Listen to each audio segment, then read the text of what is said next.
Saudi અરબમાં ઈરાને ફરી એક વખત હુમલો કર્યો છે। સાઉદી અરબના પૂર્વ વિસ્તારમાં ઈરાનનો ડ્રોનથી હુમલો। સાઉદીમાં અમેરિકાના સૈન્ય ઠેકાણાઓને સતત ઈરાન નિશાન બનાવી રહ્યું છે।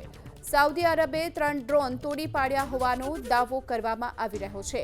સાઉદી અરબમાં ફરી એક વખત ઈરાન અમેરિકી સૈન્ય ઠેકાણાઓને નિશાન બનાવતું જોવા મળ્યું અને આ વખતે ફરી એક વખત મિસાઇલથી હુમલાની ઘટના બની છે। સાઉદી અરબમાં અમેરિકાના સૈન્ય ઠેકાણા ઉપર ઈરાને હુમલો કર્યો તો આ તરફ ઈરાનના 3 ડ્રોનને તોડી પાડ્યાનો સાઉદી અરબે દાવો પણ કર્યો છે।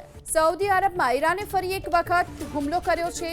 સાઉદી અરબના પૂર્વ વિસ્તારમાં ઈરાનનો ડ્રોનથી હુમલો। સાઉદીમાં અમેરિકાના સૈન્ય ઠેકાણાઓને સતત ઈરાન નિશાન બનાવી રહ્યું છે। સાઉદી અરબે 3 ડ્રોન તોડી પાડ્યા હોવાનો દાવો કરવામાં આવી રહ્યો છે। સાઉદી અરબમાં ફરી એક વખત ઈરાન અમેરિકી સૈન્ય ઠેકાણાઓને નિશાન બનાવતું જોવા મળ્યું અને આ વખતે ફરી એક વખત મિસાઇલથી હુમલાની ઘટના બની છે। સાઉદી અરબમાં અમેરિકાના સૈન્ય ઠેકાણા ઉપર ઈરાને હુમલો કર્યો તો આ તરફ ઈરાનના 3 ડ્રોનને તોડી પાડ્યાનો સાઉદી અરબે દાવો પણ કર્યો છે।